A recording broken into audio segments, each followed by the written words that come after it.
Hi guys, it's album review time. We've got Soledriver and Return Me to the Light.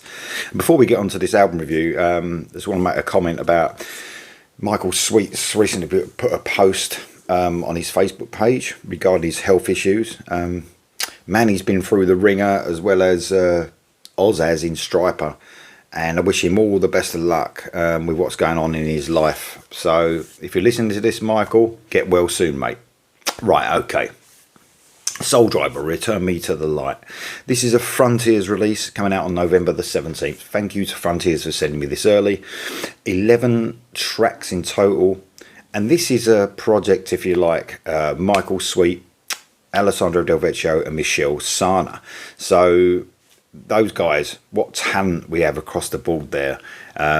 Even though Michelle Sana, let's get on to him first, even though Michelle Sana might not be the name that just pops at you when you see who's involved in this project, he definitely deserves to be there in this collaboration of brilliant musicians.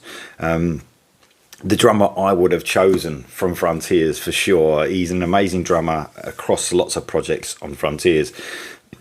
And of course the other two, Michael Sweet on vocals, just decided to do vocals on this, which is cool. I mean, we all know how good Michael Sweet is on guitar, and in fact prefers playing guitar in Striper than he does vocals. You know, that's his preferred thing.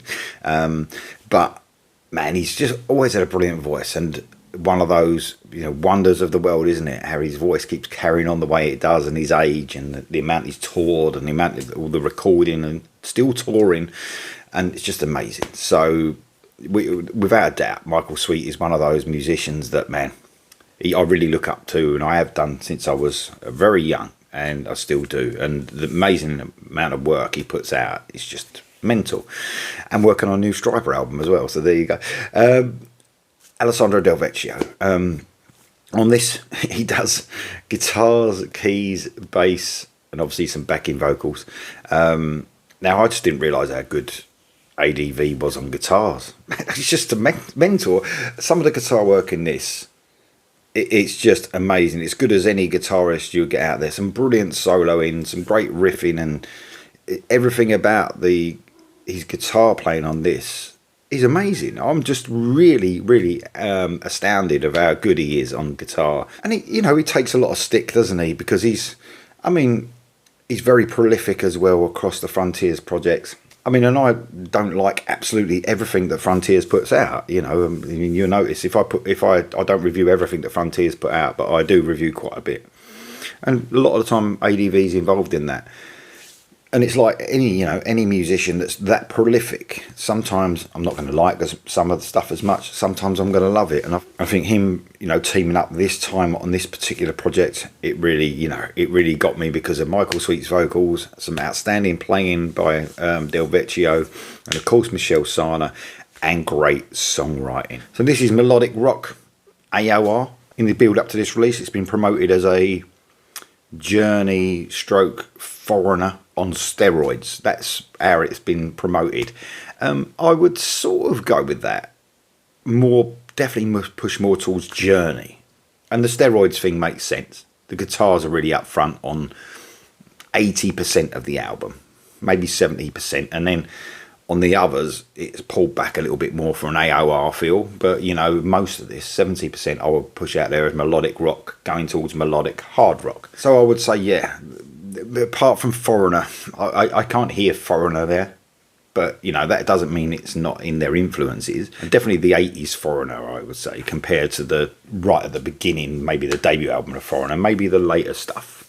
It's got some hints of it, but Journey, I think when I'm listening to this, is sort of where it's heading, with guitars turned up a little bit in the mix. And when we're talking about Journey as well, I'd say definitely they're more melodic material. Journey's beginnings obviously were a lot different than they were during the 80s, so this is pushed towards the more Journey that most people know, I suppose.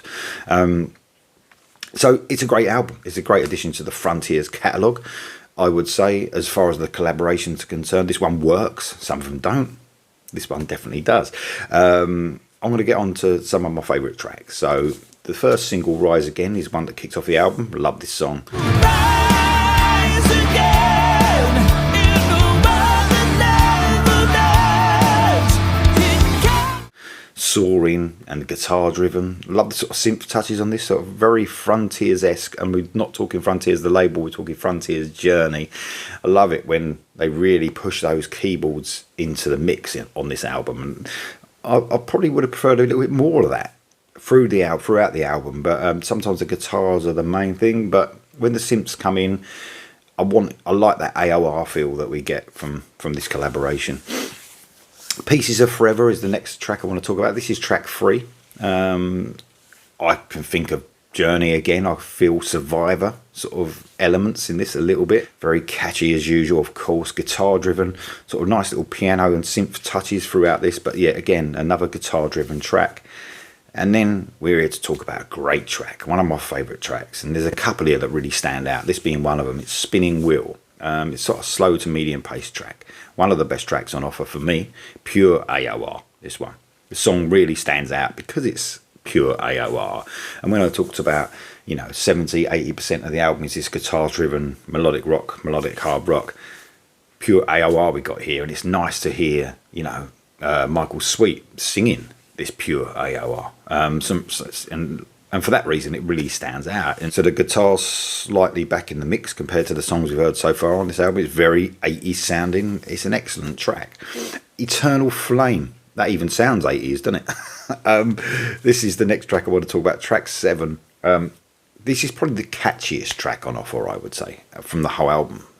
On a couple of listens, because that's all I've had. Again, the guitar is probably not too much in the mix again on this one. Ultra catchy from start to finish. Absolutely love this track. It's probably, alongside Spinning Wheel, my favourite tracks on the album.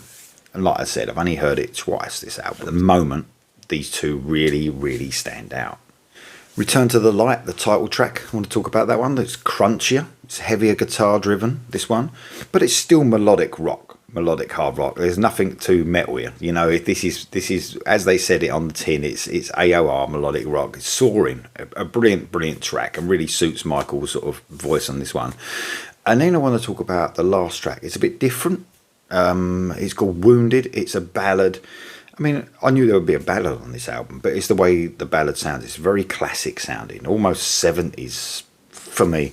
I love Michael Sweet's vocals here as he sort of softens them a little bit, as he did in the earlier career with Striper, that sort of soft vocal that he has going on in ballads. Very melancholy and almost, like I said, 70s style ballad, especially the chorus. And what I love about this ballad, it's not so much straightforward as an AOR ballad. It's got that classic 70s sound, like I said. So great song to end on as well. So guys, I'm sure anyone who's a Michael Sweet fan and a Del Vecchio fan will love this album. And of course, you've got the excellence of Michelle Sanner joining them.